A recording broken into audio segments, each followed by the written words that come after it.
কে আমাদেরকে হল থেকে ভ্যাকেন্ট করে আমাদেরকে বের করে, হয় আমাদের লাশ হল থেকে বের হবে, নাহলে আমরা হলে থাকবো, দুইটা রাখতে হবে।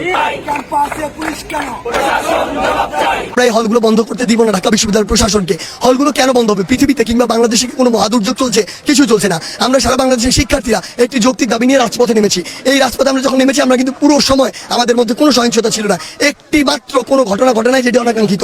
কিন্তু আজকে থেকে 2 দিন আগে যখন ছাত্রলীগ রাস্তার টোকাই ভাড়া করে এনে ঢাকা বিশ্ববিদ্যালয়ের শিক্ষার্থীদের উপরে, ছেলে মেয়েদের উপরে নির্বিচার হামলা চালিয়েছে, তখন এই আন্দোলনটি অহিংস থেকে সহিংস দিকে গিয়েছে। ঠিক গতকালকেও এই পুরো ক্যাম্পাস অ্যাকচুয়ালি ছাত্রদের যে উত্তেজনা সেটি ভরপুর ছিল, কিন্তু এখন দেখা যাচ্ছে এই ক্যাম্পাসে পুলিশ নিয়ে আসা হয়েছে, বিজিবি আনা হয়েছে, এবং তাদের মাধ্যমে একটু আগে আমাদের গায়ের দিকে লক্ষ্য করে গ্রেনেড ছোড়া হয়েছিল। আমরা আমাদের জায়গা থেকে বলে দিতে চাই, আমরা একটি যৌক্তিক দাবি নিয়ে লড়ছি। যেদিন আমাদের দাবিটি মেনে নেওয়া হবে, সেদিনই আমরা এখান থেকে আসলে সরে যাব। আমাদের আর অন্য কোনো চাওয়া নেই। কিন্তু এই হল ভ্যাকেন্ট করে এই আন্দোলনকে দমিয়ে দেওয়া, এই আন্দোলনকে নষ্ট করার যে অপপ্রয়াস, সেটি শিক্ষার্থীরা কখনোই মেনে নেবে না।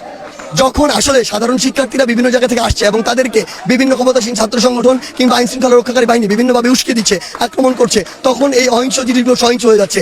আমরা আমাদের জায়গা থেকে বলি যে আমরা আসলে শিক্ষার্থীরা শুধু একটি দাবি নিয়ে এসেছি, অন্য কোনো উদ্দেশ্য নেই। আমাদের হাতে অস্ত্র নেই, আমরা এগুলো ব্যবহার কোনোদিন করতেও চাই না। আমরা পড়ার টেবিলে ফিরে যেতে চাই। কিন্তু যদি এরকম করা হয়, তাহলে পুরো বাংলাদেশের ছাত্র সমাজের উপর যে অ্যাটাকগুলো আসছে, এই যে 6 থেকে 7 জন ভাইকে আমাদের হত্যা করা হয়েছে, খুন করা হয়েছে, এগুলোর ফলে পুরো বাংলাদেশকে অস্থিতিশীল পরিবেশের দিকে নিয়ে যাচ্ছে আইন শৃঙ্খলা বাহিনী, নিয়ে যাচ্ছে এই প্রশাসন, এবং এই দায় শুধুমাত্র তাদের।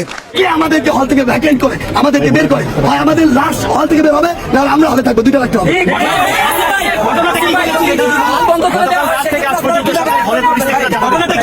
দেখুন, যারা আমাদের এই যৌক্তিক দাবির পিছনে আসলে বাধা দেওয়ার চেষ্টা করেছে, তাদেরকে সাধারণ ছাত্ররা হল থেকে বের করে দিয়েছে। ঢাকা বিশ্ববিদ্যালয় মেয়েদের হলে এটা হয়েছে, ছেলেদের হলগুলোতে এটা হয়েছে। ঢাকা বিশ্ববিদ্যালয়ে হলগুলোতে যে রাজনীতির নামে চলে, সেগুলোর বিরুদ্ধে সাধারণ ছাত্ররা এখন জেগে উঠেছে।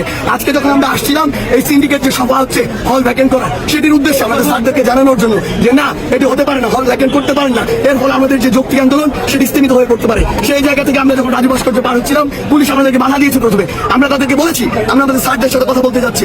আমরা যখন বাধা উপেক্ষা করে আসছিলাম, তারা পিছন থেকে আমাদেরকে একাধিক আমাদের উপরে গ্রেনেড ছুড়েছে। হল ভ্যাকেন্ট করার সিদ্ধান্ত হলে আপনাদের কারণে আমরা কখনোই এই সিদ্ধান্ত মেনে নিব না। হল ভ্যাকেন্ট করার উদ্দেশ্য কি? কারণ কি? বাংলাদেশে কোনো মহাদুর্যোগ চলছে? কিছু চলছে না। সারা বাংলাদেশের ছাত্র সমাজ একটি যৌক্তিক দাবি আদায়ের জন্য লড়ছে।